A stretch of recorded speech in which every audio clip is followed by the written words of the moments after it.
Welcome to Fault Lines and our Control-F special series live at the Reagan National Defense Forum. My name is Jamil Jaffer. I'm NSI's founder and executive director, and my co-host for today is NSI senior fellow Jessica Jones.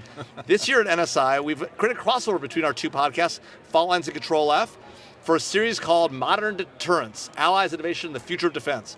Building on RNDF's overarching theme of restoring deterrence with peace through strength, this series will examine how the United States and its allies can sustain deterrence and promote and sustain deterrence in an era defined by technological competition, hybrid conflict, and rapid modernization across the defense landscape. On this special episode, we're sitting down with Ambassador Alexander Yui, Taiwan's representative to the United States, a role he assumed in December 2023. Ambassador Yui brings more than 35 years of diplomatic experience, including his service as Taiwan's Vice Minister of Foreign Affairs and as Taiwan's representative to the European Union and Belgium. He also served as the Ambassador to Paraguay from 2015 to 2018, and has held senior leadership positions within the Ministry of Foreign Affairs, focused on Latin American, European, and global affairs.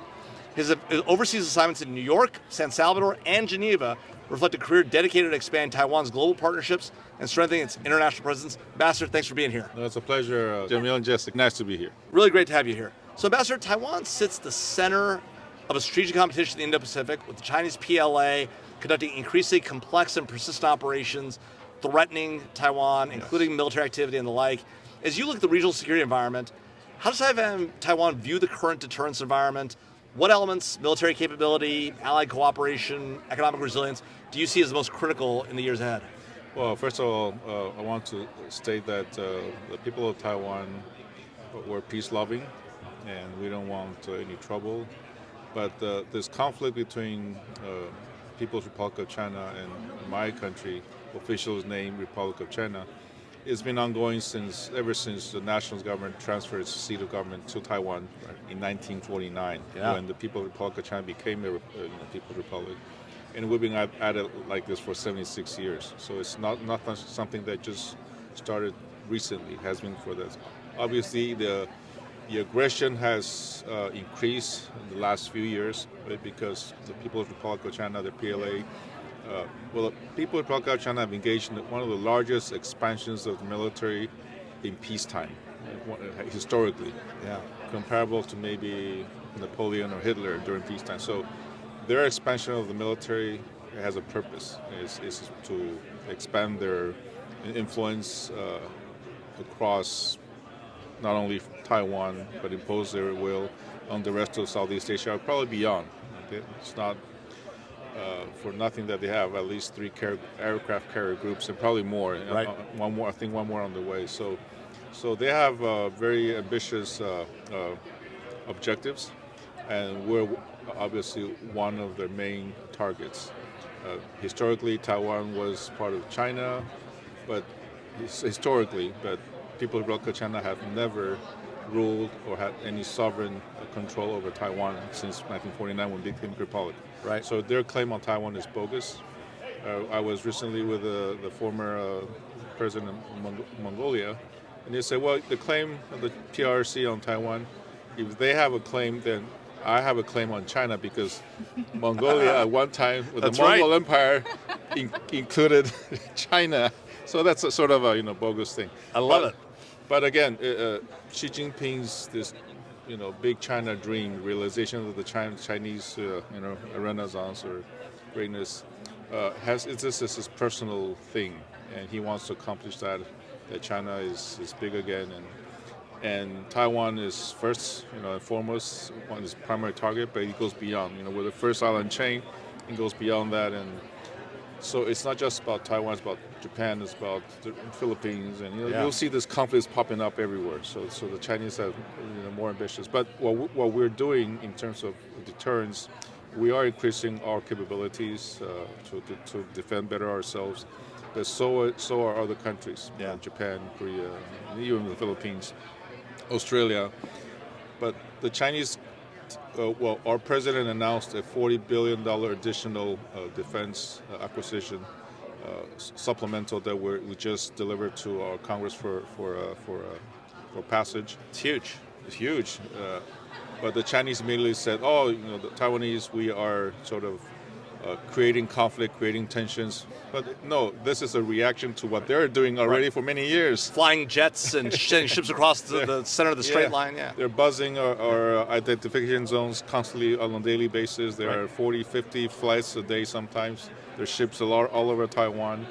And gray zone taxis, not only their naval ships, but they have the iron police, whatever, military, etc., all over the place, cutting our cables, etc. So this is they're inciting a conflict. They're inciting this instability in Taiwan Strait. So we're just reacting in a defensive posture.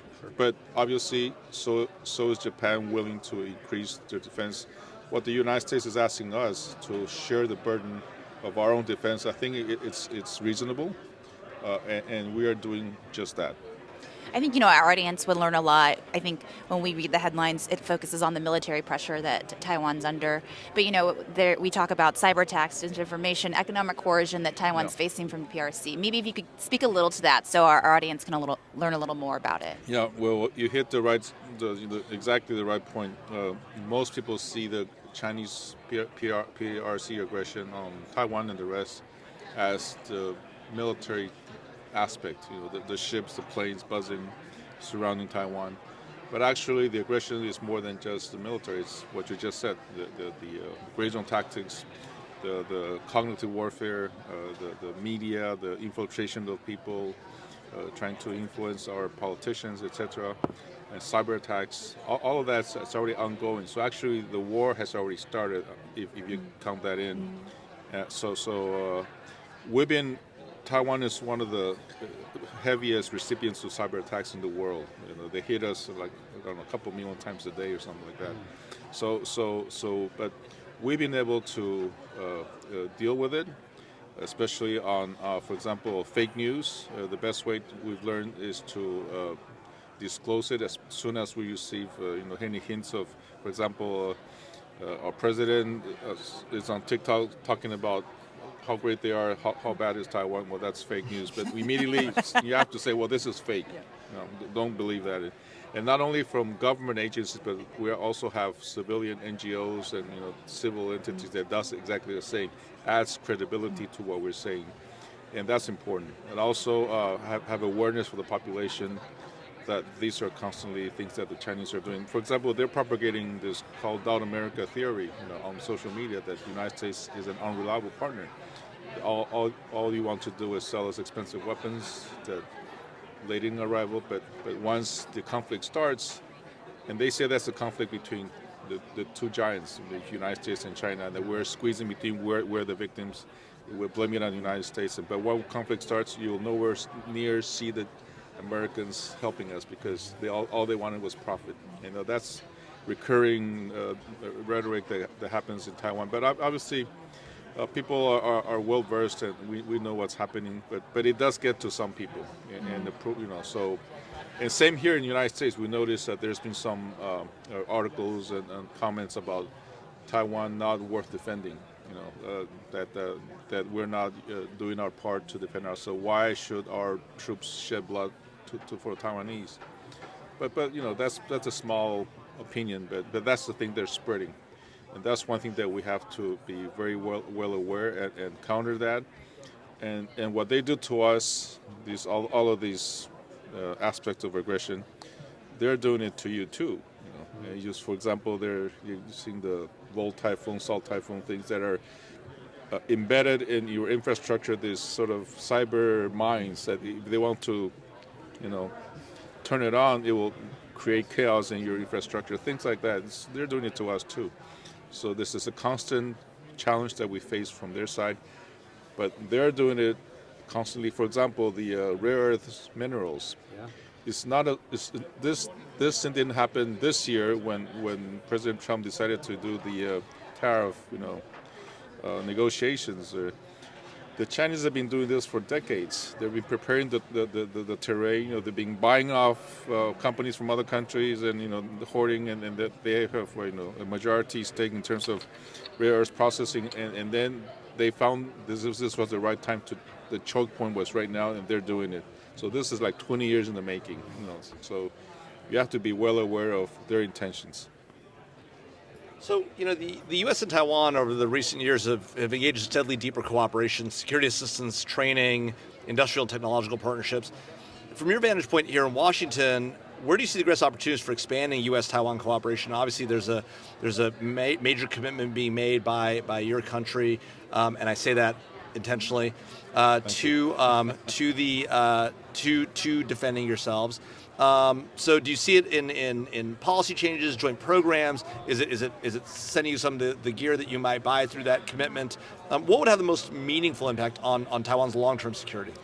Well, I think one of the things that we're about to conclude, hopefully, in a very short period of time, is our ongoing tariff negotiations. It's not only about the tariffs, it's about investments, about trade, and also it's about the 232 investigation that actually 70% of what we export to the United States falls under the 232. Right. High-tech, IT, semiconductors. So we're gonna deal with that all in the package, and when the conclusion will be a win-win for Taiwan and the United States. It's basically bringing Taiwanese investment in terms of clusters from our manufacturing to the United States in form of industrial parks or the science parks that we have in Taiwan to replicate what we have and do the expansion of our manufacturing in the United States. We've already seen the TSMC investment in Phoenix. It's $165 billion investment, the largest greenfield foreign investment in the United States. But that's something that we can see replicating in other places in the United States. And I think that will add to the intertwining of our supply chain. And actually that will make Taiwan and U.S. closer. Yeah. And actually, we'll be partners. And that adds to the security of Taiwan itself. Yeah. If something happens to Taiwan, it has something to do with your employment being affected because Taiwanese companies being affected by the Chinese aggression on Taiwan, etc. But at the same time, the United States is our main provider of.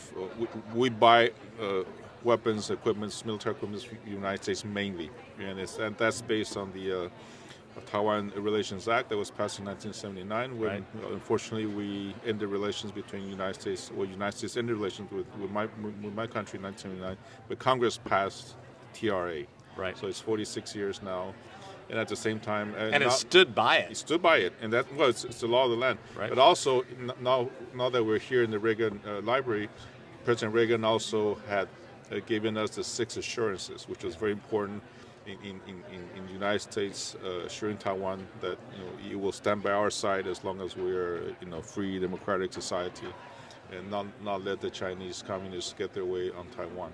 So that has been helpful, and our modernizing of our military, modernizing of our strategies, and our military being a more modern military, U.S. has been helping us in that respect, and it's been very effective. So it all adds to better defending ourselves.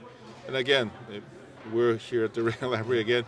Peace through strength. Yeah. That's a mantra that we've been repeating. We've totally followed.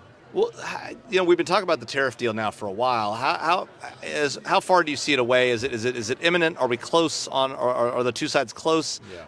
And then separately, on this question of defense modernization and cooperation and capability, there's been a lot of talk about manpower in Taiwan. Yeah. Could you tell us a little bit about that and how you guys are looking to address that? Well, on the tariff negotiations, what has been said publicly by our officials in Taipei is that we are at the final stages of signing the documents to be signed.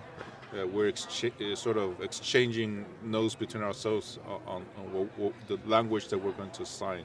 So basically, we may have already reached most of the details in our negotiations, and now down to the grammar part of negotiation, which I think is a great thing. So hopefully, before the end of the year, we should be able to be seeing something being assigned between our two sides or announced.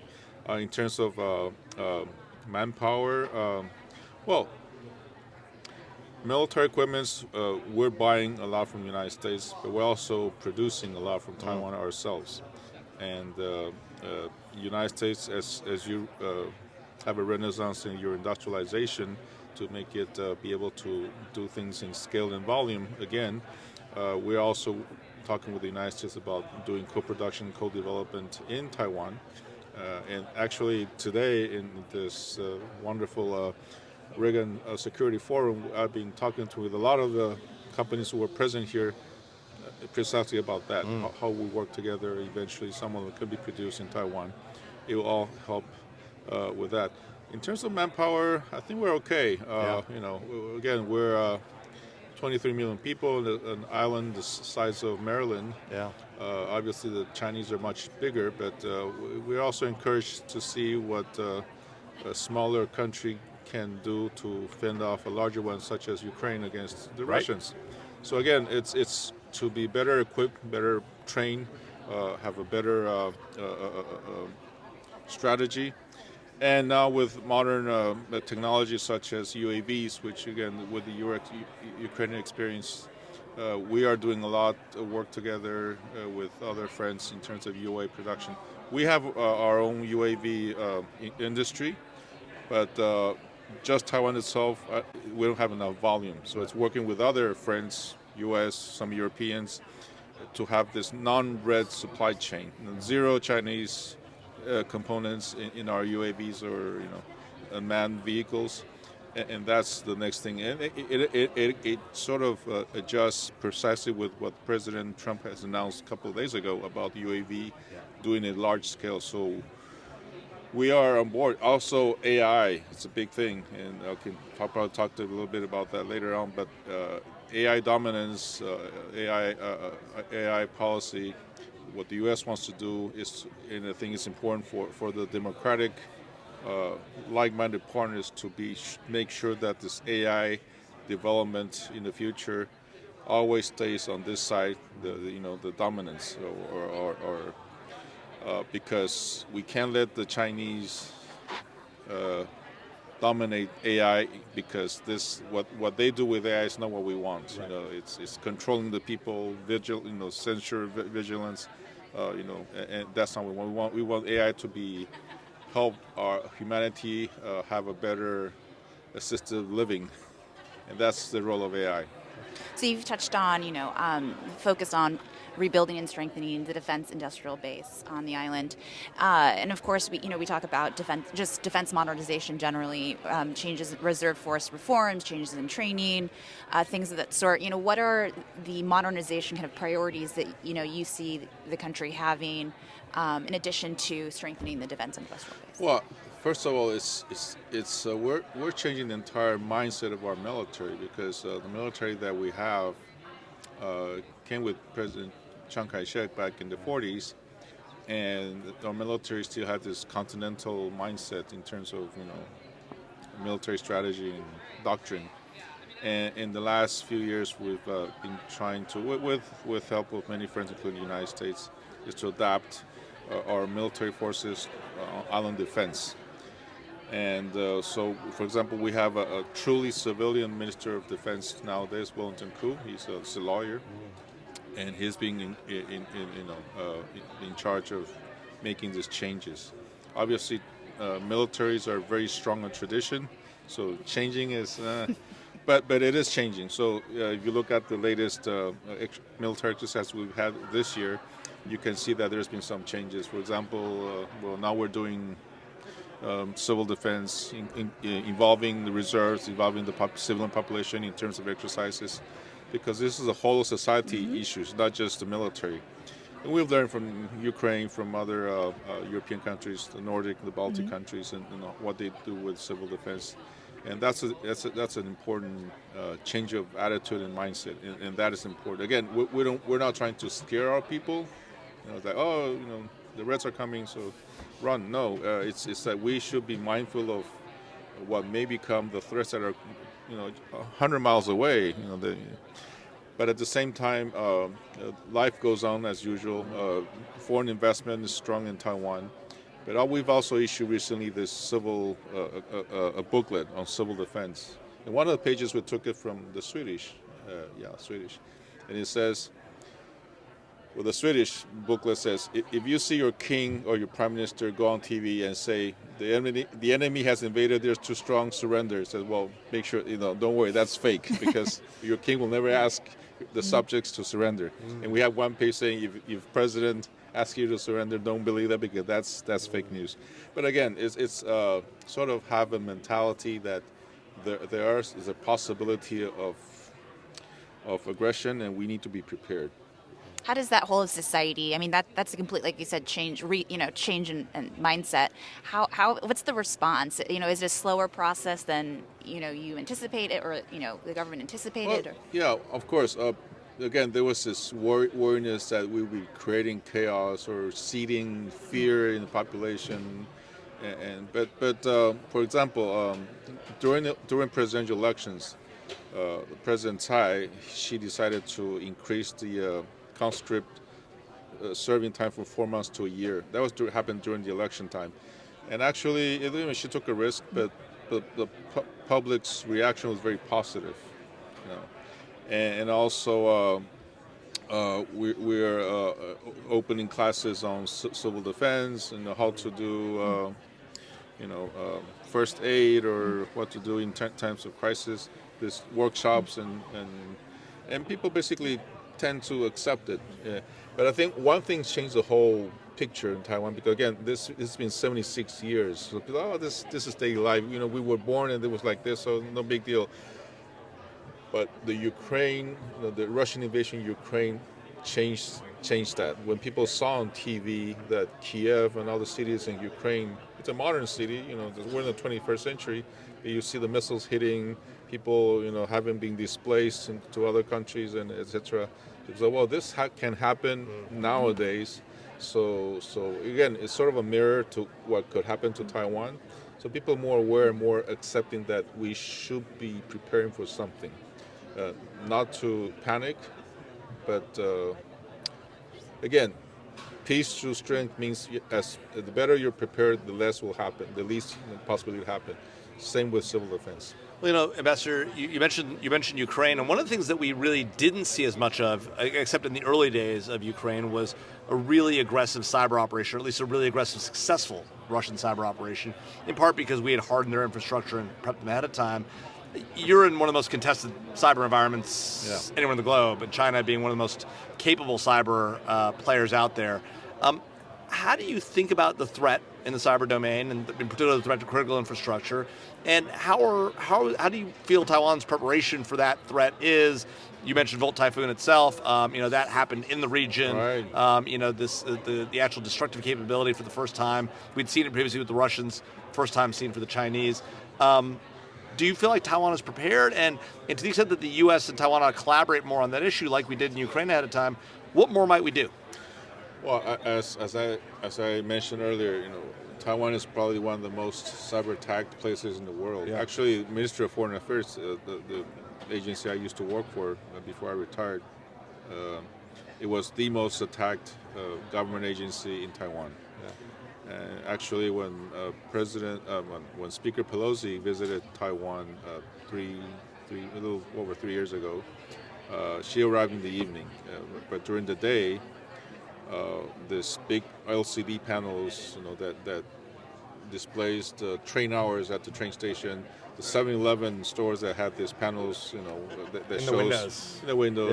like buy coffee 2 for 1, right. all this, That day, all the 7-Elevens, including and all the train stations, the display panels, came up with this messaging from Beijing, saying Pelosi, is a witch. She should stay out of Taiwan, and all this. It was in simplified Chinese. Basically, somebody was typing things, meaning that these panels had a backdoor from China. As government agencies, we use zero Chinese components. Our 4G, 5G has been zero Chinese since 4G, so we're okay. We don't use anything Chinese in our government agencies, but we can't really limit what the civilian does. I mean, my Apple iPhone's fine, right? Not exactly. I hope so. But that day, it was hijacked by the Chinese and then we learned, obviously, so it was actually a good practice. It was good sort of. So now these panels that have public display, it might affect public opinion. Those are also non-Chinese. Or DGI, those monitors that had, they can see it from China instead of your house. So now we're trying to get rid of anything that's Chinese. So getting rid of Chinese equipment. You have heard about this vacuum Roombas that also sends your signals back to China. Maps the whole house. Exactly. So well, luckily you don't have Chinese electrical vehicles in the United States because have you read about? I think it was Norway electrical buses. They found out that all the data goes to China, so they can switch off the buses if they want at any point in time. So anything Chinese, it is you have to take a serious look. So avoiding anything Chinese equipment, digital it's hard to do. It's hard to do, but not impossible. All right, we have a lot more questions, but we've hit our max, and we don't want to take up more of the time than we promised we would take of you. Thank you so much, Ambassador, for joining. Thanks to Kelly Crowley, Ann Long, Claude Jennings, and the entire NSI team for their help in producing today's episode. This has been a great live episode from RNDF. Check us out on YouTube. You can see a video of the Ambassador, and if you like what you heard or saw, be sure to rate, review, and subscribe. Thank you. It's been a pleasure to talk to you both. Thank you for joining. Jay and Jay. Jay, thank you very much. Thank you. Thank you. Thank you, Jess. Thank you.